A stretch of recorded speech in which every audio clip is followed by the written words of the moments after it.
To assemble your new Japanese Beetle Trap, open the bottom of the bag and remove the lure, twist tie, and panels.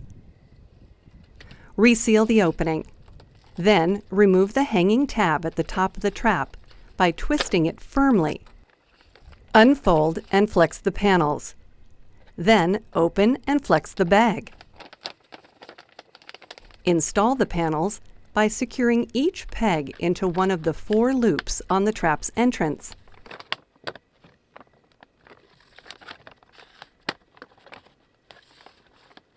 Give the bag opening a squeeze to make sure everything is in place. Remove the lure from its packet and install, flat side up, on the post at the top of the panels.